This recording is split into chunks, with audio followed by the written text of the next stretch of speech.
또 거룩한 주일도 주님 안에 승리하는 그런 복된 하루가 되시기를 간절히 축원을 드립니다. 집안이 너무 어려워 글을 배우지 못한 한 영국인 청년이 있었습니다. 지나가다가 광고를 봤는데 직원을 구한다는 광고였습니다.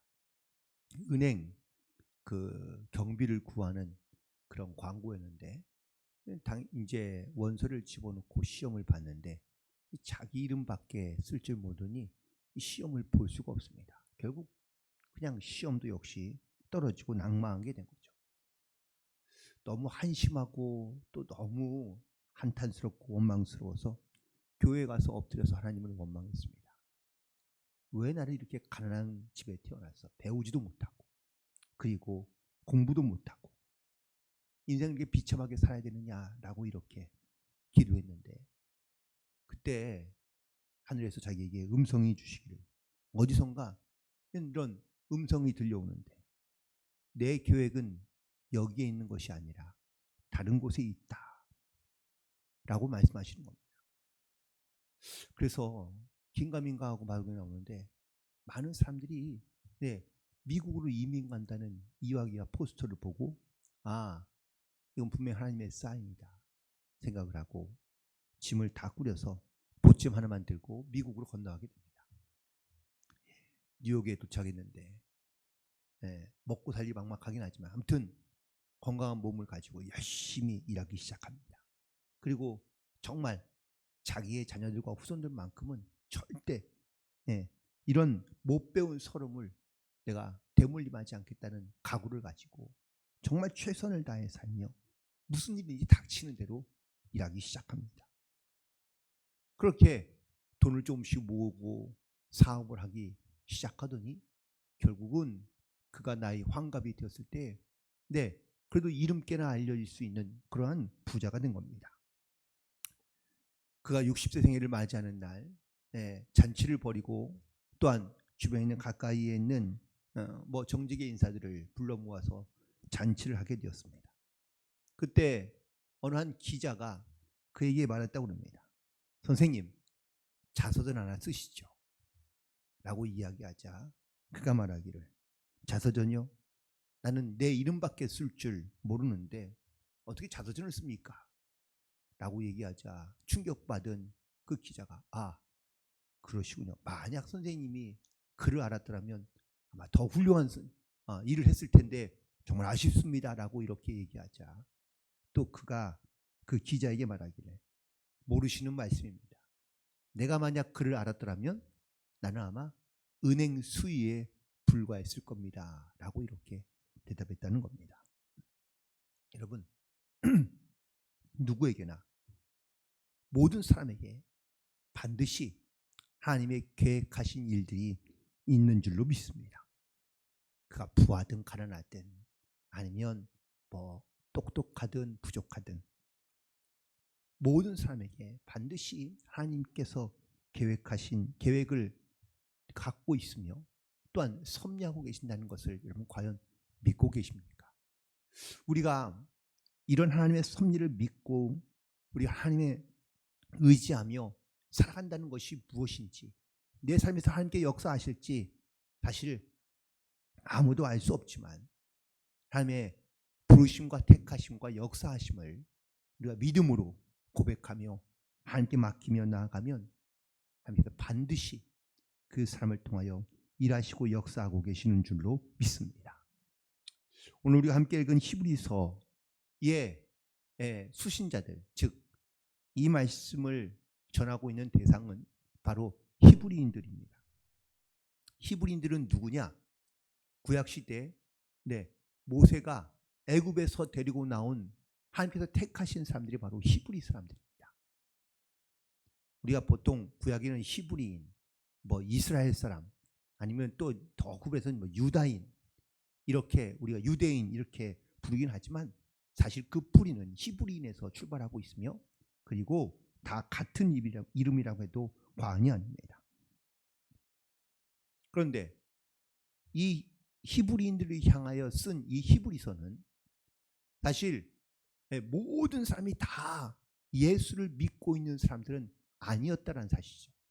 하나님은 믿지만 예수님에 대해서는 믿지 않는 사람들이 많았던 겁니다. 즉 예수님을 메시아로 인정하지 않고 여전히 메시아를 기다리는 대부분의 히브리인들이 있었다는 겁니다.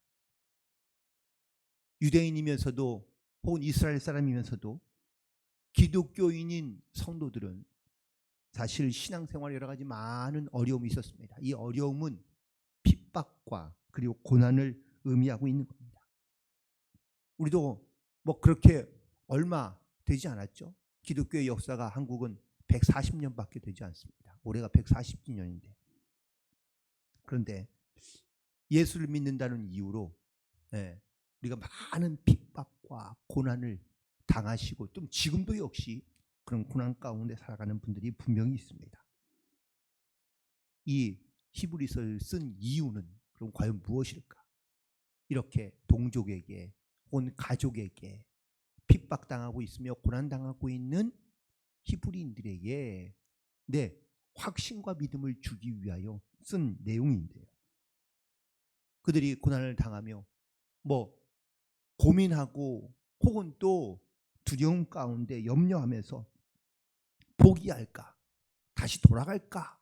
라는 생각을 갖게 되는데 그들 가운데 이 믿음을 끝까지 지키고 또한 하나님만 바라보며 나아갈 것을 독려하고 있는 내용들이 담겨진 것이 바로 이 히브리서라고 말할 수 있습니다. 그런 의미에서 봤을 때 오늘 히브리서 1장 1절부터 사실 3절까지에 있는 말씀이 이 히브리서 전체의 가장 대표하고 있는 강조점이라고도 말할 수 있는데 그 내용을 한마디로 함축하면 우리가 믿고 있는 예수님이 최고다. 다른 신들은 다 하나님을 섬기는 존재들일 뿐인 것이지 세상에서 만들어진 우상에 불과하지 하나님이 최고이시며 또한 그의 아들인 예수님이 독생자인 예수님이 최고이다라는 것을 말하고 있습니다. 그 증거로 1절에 보니까 선지자들을 통하여 우리 조상들에게 말씀하신 여러 부분과 여러 모양으로 우리 조상들에게 말씀하신 그 분이 바로 예수님이다라는 것을 말하고 있습니다. 그런데 이 예수님을 표현하는 말 가운데 특별히 히브리서에 자주 등장하는 말이 바로 믿음입니다. 이 믿음은 바로 예수님을 가장 믿어야 하며 또한 예수님 믿어야 되는 이유가 바로 예수님은 최고이며 그리고 예수님만이 진짜 우리의 메시아가 되신다는 것을 말하고 있기 때문입니다. 그래서 이 히브리서에는 비교하는 그러한 표현을 많이 쓰는데 무엇보다 더 낫다라는 이 표현들이 1장에서부터 12장까지 계속 나타납니다. 1장에서는 보면 천사보다 나은 예수님, 또 모세보다 우월한 예수님, 여호수아보다 우월한 예수님, 대제사장보다 우월하신 예수님, 구약의 모든 성막보다 우월하신 예수님, 구약의 모든 믿음의 위인들보다 위대하신 예수님. 이 무엇보다 더 낫다라는 말을 수시로 사용하고 등장하면서 예수님을 강조하고 있다는 것이죠. 또 하나 등장하는 단어가 크다라는 말인데 큰 구원, 큰 대제사장, 큰 장막, 큰 싸움, 큰 상, 그리고 큰 목자, 뭐 허다한 증인들 많다 크다라는 표현을 자꾸 사용해서 예수님을 강조하고 있습니다. 이 말이 바로 우리가 믿고 있는 예수님이 바로 최고이며 또한 가장 크신 분이라는 것을 강조하기 위해서이다라는 것이죠.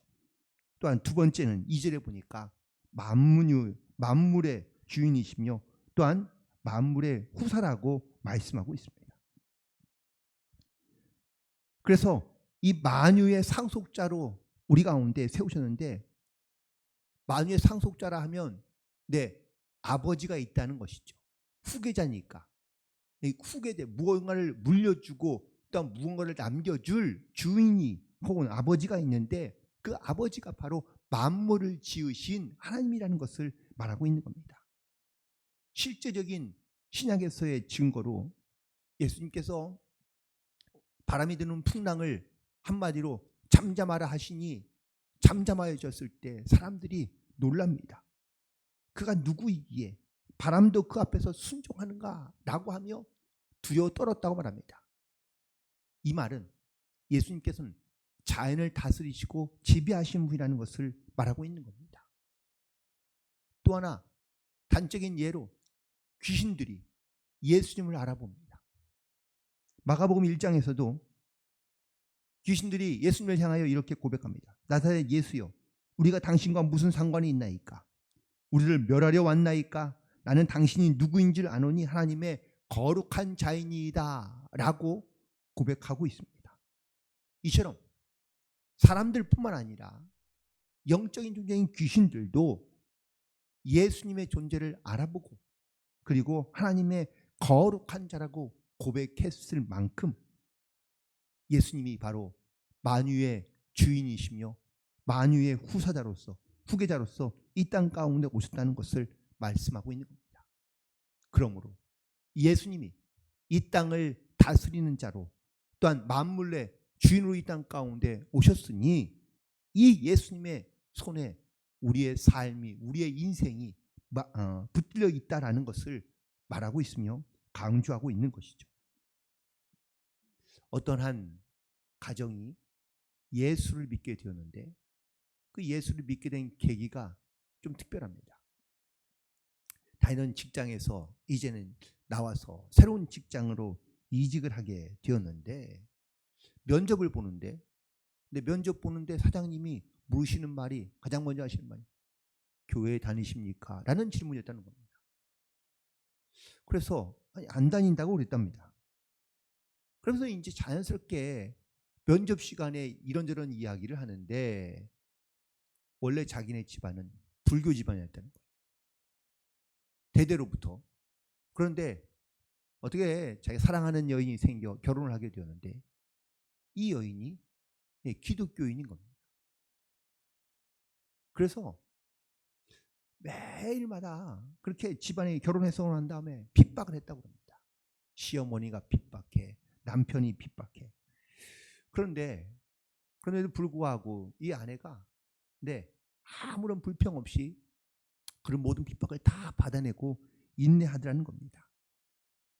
때로 한편으로는 좀 불쌍한 마음도 들었다고 합니다. 그런데 이러던 아내가 어느 날 중병에 걸려 생사의 기로에 놓인 겁니다. 그래서 남편이 아내에게 이렇게 말했답니다. 당신의 마지막 소원이 무엇이냐?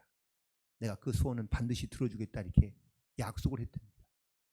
그러자 생사의 기로에 놓여 있던 이 아내가 내 마지막 소원은 당신이 교회를 다니고 예수를 믿는 거다 라고 이렇게 말하더라는 겁니다. 너무 충격을 받았답니다.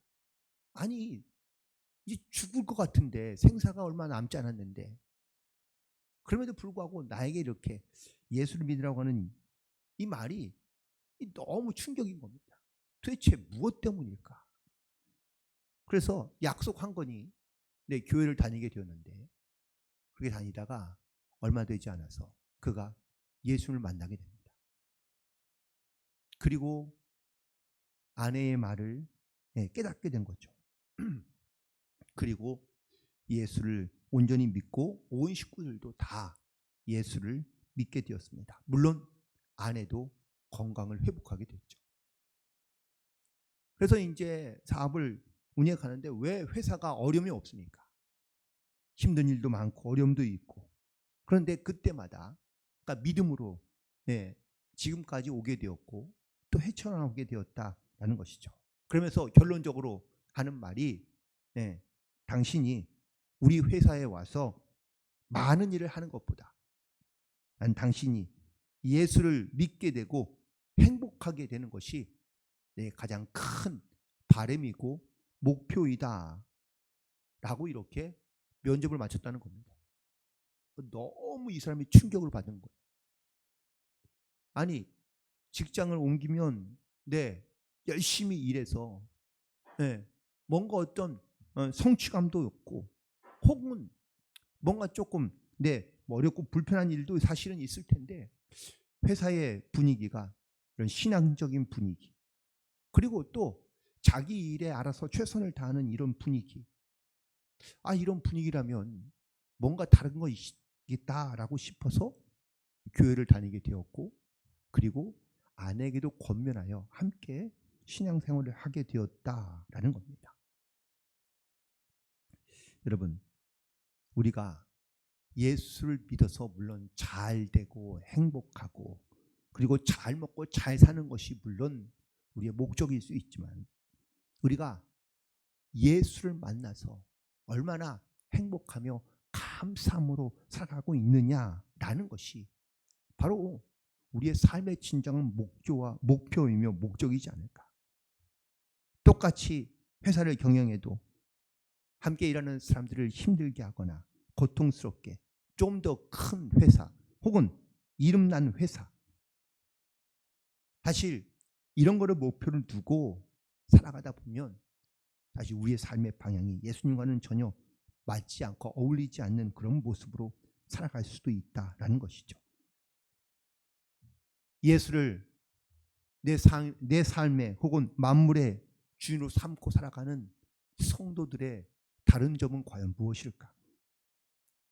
하나님은 내가 생각하는 것, 지금 내가 기도하는 것, 내가 원하는 것, 바라는 것을 하나님께서 모두 다 알고 계십니다. 다만 내 뜻대로 내 원대로 되게 하는 것보다 하나님이 원하시는 대로 뜻하시는 대로 우리를 이끌어가고 계심을 우리가 반드시 믿음으로 고백하며 우리가 알고 있는 모든 믿음의 사람들도 이렇듯 자기의 뜻대로 자기의 원하는 대로 살아가는 것이 아니라 주님의 뜻을 구하고 하나님의 손에 붙들려 있음을 믿음으로 고백하며 살았던 것처럼 우리도 그런 믿음의 고백을 가지고 끝까지 주님과 동행하며 나아갈 수 있는 그런 저와 여러분 되기를 간절히 축원을 드립니다. 그리고 마지막으로 예수님이 최고인 이유는 바로 3절이죠. 하나님의 영광의 광채이며 그 본체의 형상이기 때문이다 라고 말하고 있습니다. 예수님께서 이 땅 가운데 오셔서 많은 예수님을 믿지 않은 또한 메시아를 기다리는 수많은 히브리인들에게 내가 그 메시아로 왔음을 증거하고 선포했지만 또한 수많은 기적과 이적을 보여주며 예수님이 메시아인 것을 증거했지만 많은 히브리인들이 예수님을 알아보지 못하고 예수님을 믿지 않았습니다. 그 이유는 예수님께서 나타나는 하나님의 영광의 형체를 그들이 보지 못했기 때문이라고도 말할 수 있습니다. 요한복음 1장 5절에 보면 빛이 어둠에 비추되 어둠이 깨닫지 못하였다고 말씀하고 있습니다.